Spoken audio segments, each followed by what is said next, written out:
Good morning प्यारे बच्चों, कैसे हैं आप सब लोग। आशा है आप सभी अपने परिवार के साथ सकुशल एवं स्वस्थ होंगे। एक्चुअली मेरा स्वास्थ्य ठीक न होने के कारण मैं आप लोगों के मध्य उपस्थित न हो सका, जिससे आप लोगों की पढ़ाई बाधित रही। इसका मुझे खेद है, परंतु मैं अब आपको आश्वस्त करता हूं कि आगे से हम लोगों की पढ़ाई के मध्य इस प्रकार की समस्या उत्पन्न नहीं होंगी। अब हम क्लास 12 सीरीज के फर्स्ट चैप्टर का 10वां आज लेक्चर स्टडी करने वाले हैं। इससे पिछले जो 9वां लेक्चर था, उस 9वें लेक्चर में हमने स्टडी किया डिफेक्ट्स के बारे में। हम पढ़ रहे थे कि डिफेक्ट्स क्या होते हैं। एक्चुअली डिफेक्ट पढ़ते समय हमने दो प्रकार के डिफेक्ट्स पढ़ लिए थे, हम लोग टाइप्स पढ़ रहे थे, तो दो डिफेक्ट्स पढ़ चुके थे। फर्स्ट हमने पढ़ा था स्टोइकियोमेट्री, और जो सेकंड था, सेकंड को स्टडी किया। दूसरा जिसका नाम था इम्प्योरिटी डिफेक्ट, और थर्ड पढ़ने वाले हैं नॉन स्टोइकियोमेट्री डिफेक्ट। विनो, हम सभी जानते हैं कि नॉन स्टोइकियोमेट्री डिफेक्ट का मतलब है कि ऐसे डिफेक्ट जिनमें कैटायन और एनायन का जो रेशियो है, किसी भी क्रिस्टल की हम बात करते हैं, किसी भी क्रिस्टल की बात करें तो उसमें धनायन और ऋणायन का जो अनुपात है वो समान नहीं रहता। अर्थात उसमें धनायन और ऋणायन का जो रेशियो रहेगा वो इक्वल नहीं होगा। उसको हम लोग बोलेंगे नॉन स्टोइकियोमेट्री डिफेक्ट।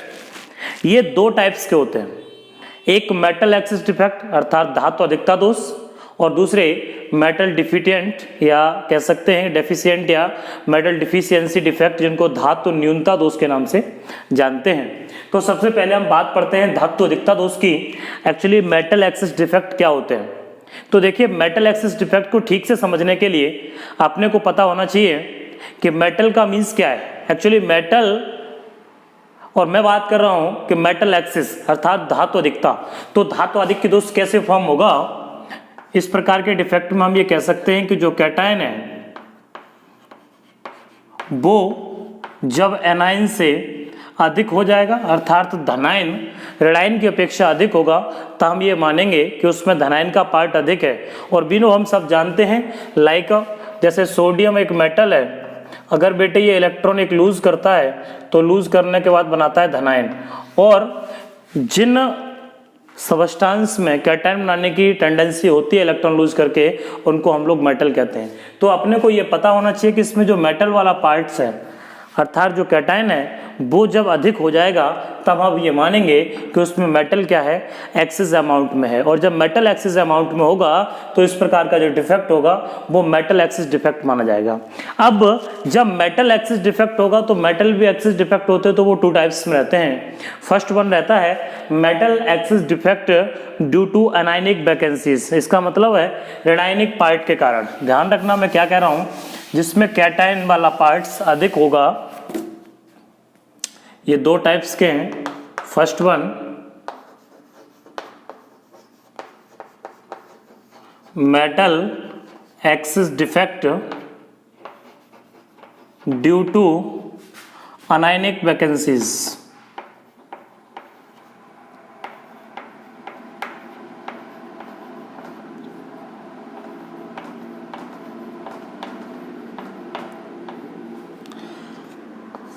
इसका सीधा सा मतलब है कि ऋणायनिक रिक्तताओं के कारण, इसको हम लोग कहते हैं बेटा ऋणायनिक रिक्तताएं।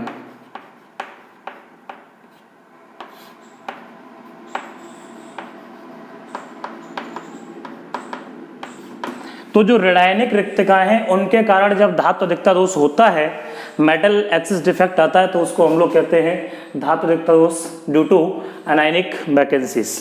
अब इसको समझेंगे कैसे, उसको देख लेते हैं। एक एग्जाम्पल के साथ बात करते हैं।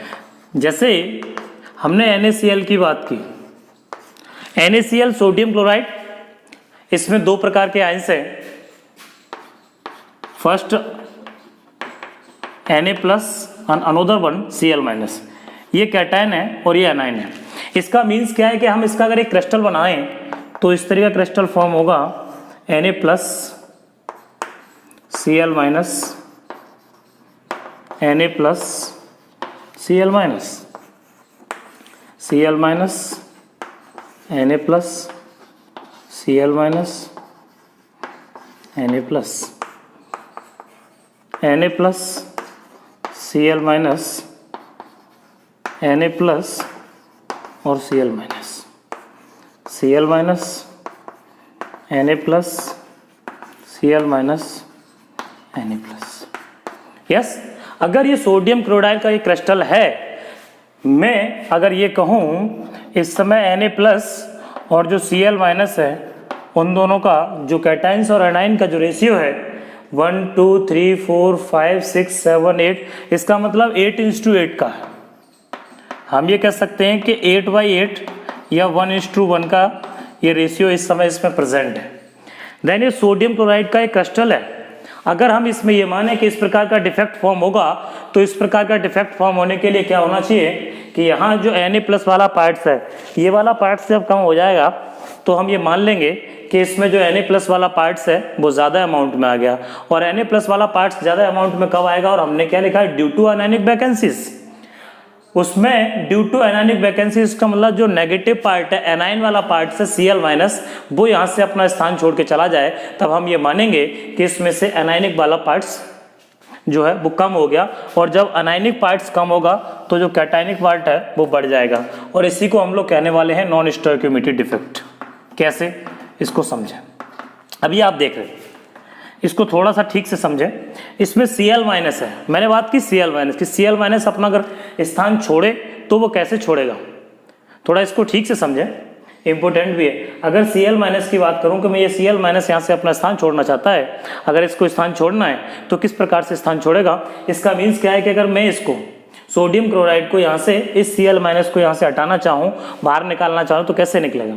तो सबसे पहले जो सोडियम क्लोराइड का क्रिस्टल है, इस क्रिस्टल को हम सोडियम वेपर्स में, किसमें, सोडियम वेपर्स में बेटे फ्लो कराते हैं। Na plus Cl minus, Na plus another one Cl minus, Cl minus Na plus Cl minus, Na plus Cl minus, Na plus Cl minus, Na plus. इस तरीके के particles इसमें प्रेजेंट हैं जो अभी अभी कण है कैटाइन और एनाइन की फॉर्म में।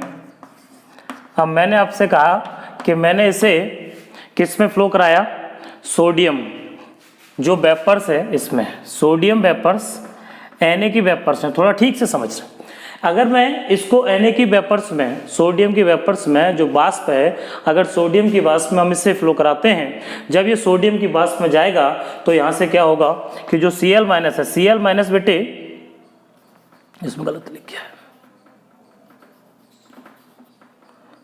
है, Na plus Cl minus, Na plus Cl minus, तो ये सभी उल्टे लिखे होंगे। Cl माइनस,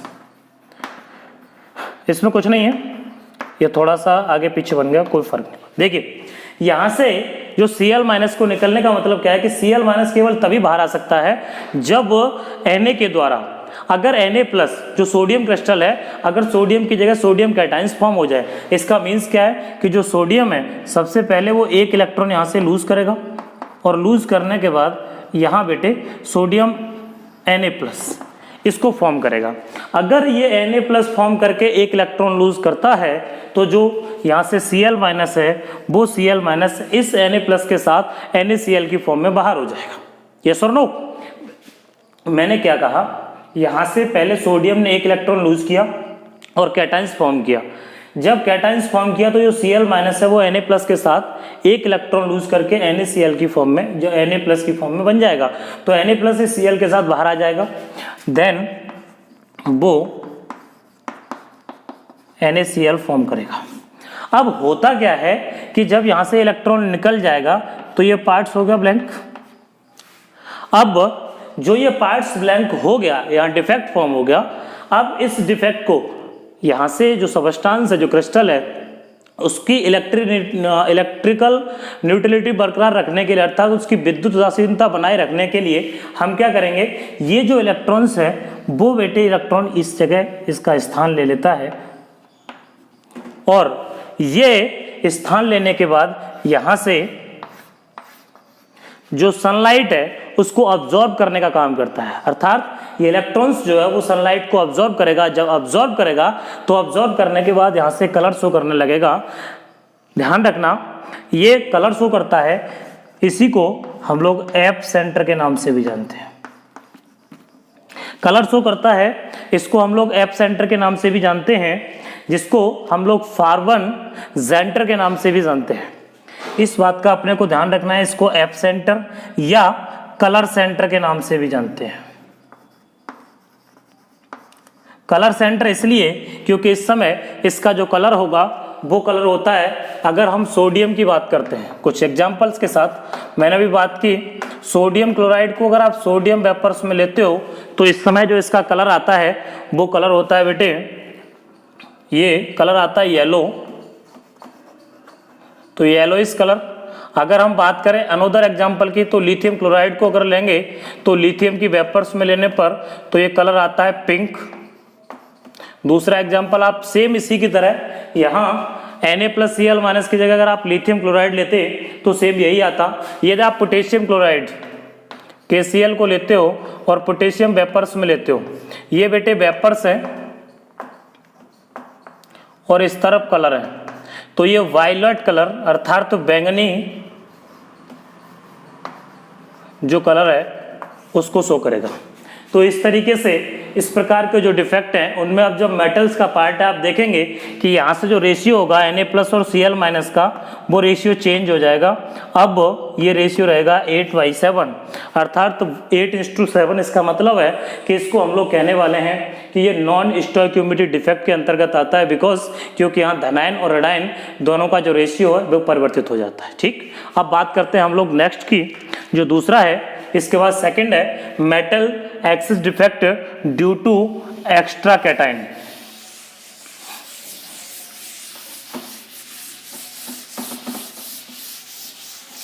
ध्यान रखना बेटे ये एफ सेंटर वाला इंपोर्टेंट है, तो प्रयास करें इसको।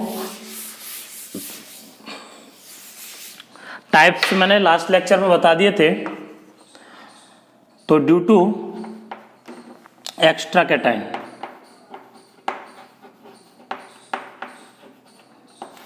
एक्स्ट्रा कैटायन का मतलब है अतिरिक्त धनायन के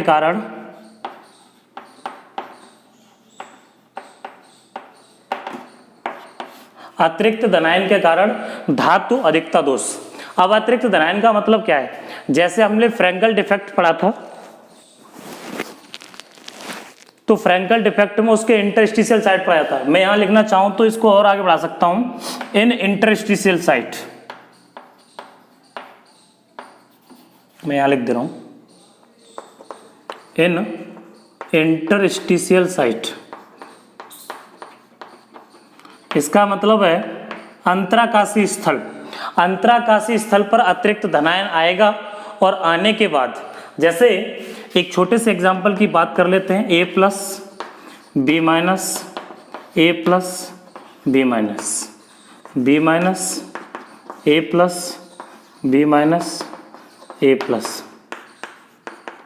A+, B-, A+, B-। यहाँ से क्या है कि मेटल वाला जो पार्ट्स है वो ज़्यादा होना चाहिए, और मेटल क्या बताया मैंने, कैटायन। कैटायन कैसा होना चाहिए, कैटायन जो रहे वो एनायन से अगर ज़्यादा रहेगा तब हम मानेंगे कि उसमें मेटल ज़्यादा है, और जो नॉन मेटल है वो पार्ट्स कम हो। इसका मतलब जो कैटायन है धनायन है वो अधिक होना चाहिए। अब आप देखिए वो आएगा इंटरस्टिशियल साइड पर, सपोज ये A+ इसके बेटे इंटरस्टिशियल साइड पर आ गया। अब इसकी विद्युत उदासीनता को बनाए रखने के लिए अर्थात इलेक्ट्रिकल न्यूट्रलिटी को बरकरार रखने के लिए यहाँ एक इलेक्ट्रॉन्स और आता है, जिससे इसकी इलेक्ट्रिकल न्यूट्रलिटी बरकरार भी रहेगी और यहाँ मेटल वाला पार्ट्स ज़्यादा आ जाएगा, जिसकी वजह से ये नॉन स्टोइकियोमेट्री डिफेक्ट भी हो जाएगा। तो इस प्रकार के जो डिफेक्ट होते हैं इसके लिए हम एग्जाम्पल के साथ बात कर लेते हैं, जिसमें एग्जाम्पल लेंगे जिंक ऑक्साइड का, ZnO। अगर हम जिंक ऑक्साइड को हीट करते हैं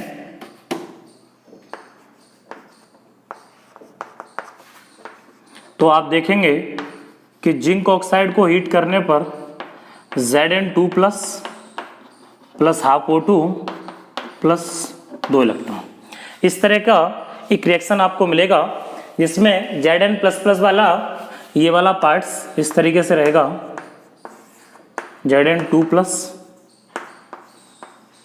O minus minus, Zn2 plus O2 minus, O2 minus, Zn2 plus O2 minus, Zn2 plus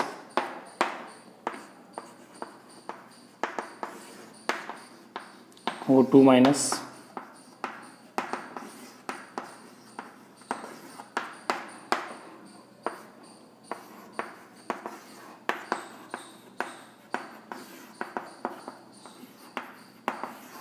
Zn2 plus.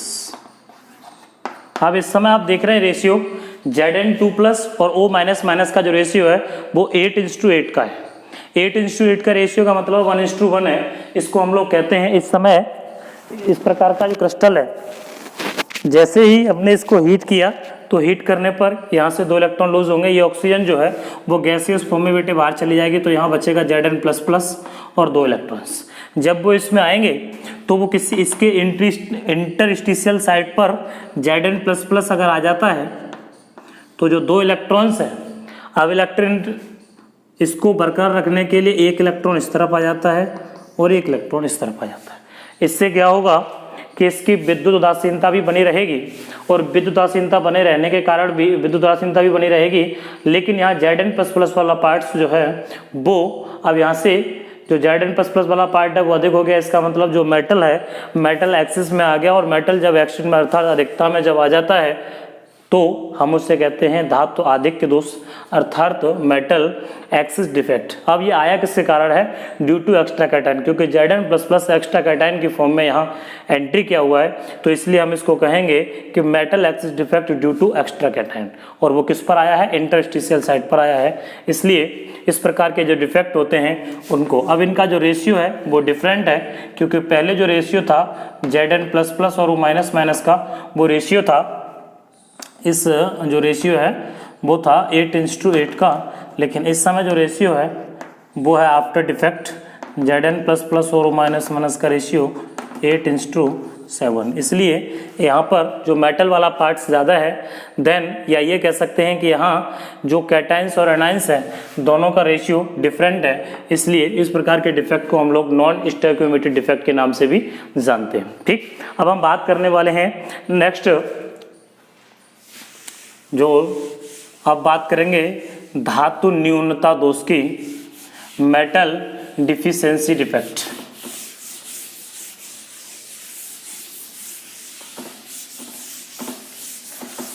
इसका लास्ट टाइप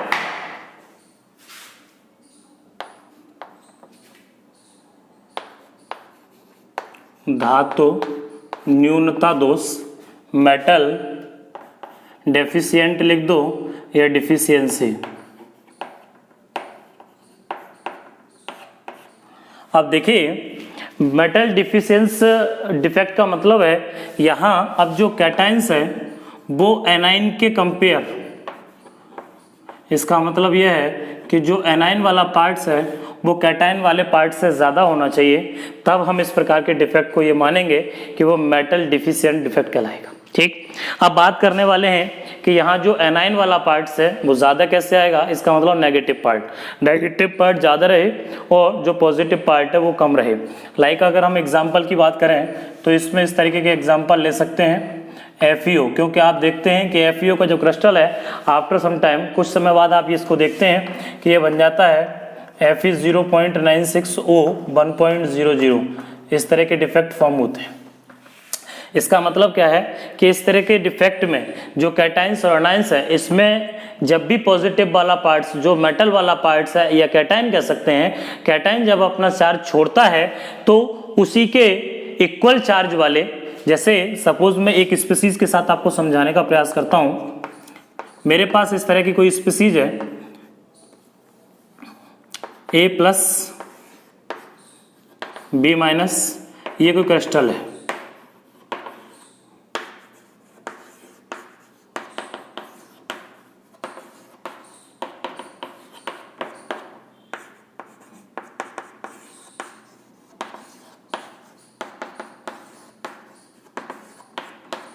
ये क्रिस्टल है।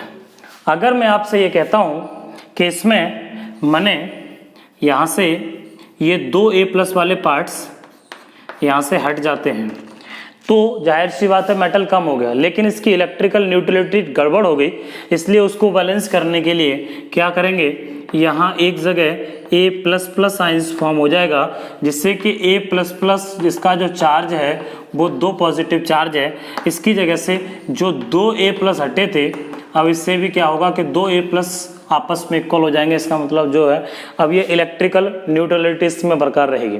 लेकिन यहाँ जो मेटल वाला पार्ट्स है अब वो पार्ट्स कम हो गया और जो नॉन मेटल वाला पार्ट्स है वो पार्ट्स अधिक हो गया। इसलिए इस प्रकार के डिफेक्ट को हम ये मान सकते हैं कि मेटल डेफिशिएंट डिफेक्ट है। इसका मतलब है यहाँ धातु जो है वो कम मात्रा में, इसका मतलब लेस अमाउंट में है, देन इसको मेटल डिफिशिएंट डिफेक्ट के नाम से जानेंगे। तो इसके लिए मैंने एग्जाम्पल बताया, FeO, FeS, NiO, निकल ऑक्साइड, ठीक है, इस तरह के होते हैं। चलिए बात कर लेते हैं। तो मैं यहाँ FeO या निकल ऑक्साइड इनमें से किसी भी एग्जाम्पल के साथ बात कर लेते हैं। FeO के साथ बात करते हैं। तो जो FeO है Fe++,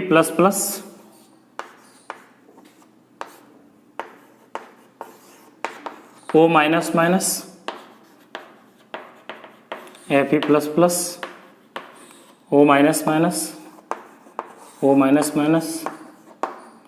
Fe2+, O2-, Fe2+, O2-, Fe2+, O2-,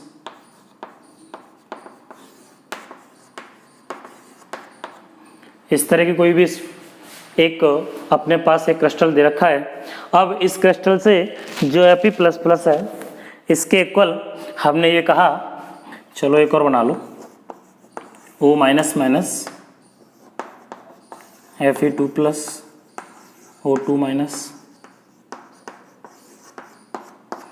इस तरीके का है। आप देख रहे हैं इसमें से 3 Fe++ अपना स्थान छोड़े हैं। सपोज 1, 2 और 3 Fe++ बेटे अपना स्थान छोड़ेंगे। ये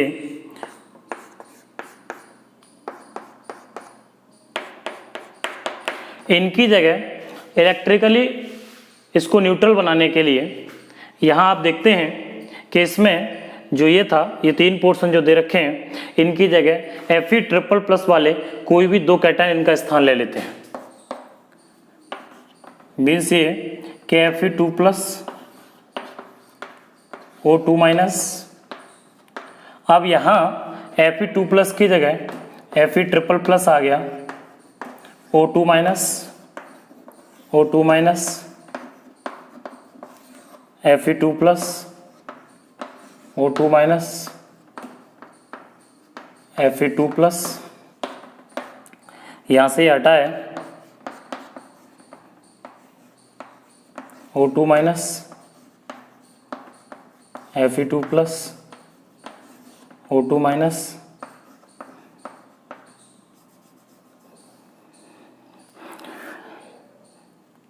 O Fe2+, O2-, और यहाँ बेटे Fe++।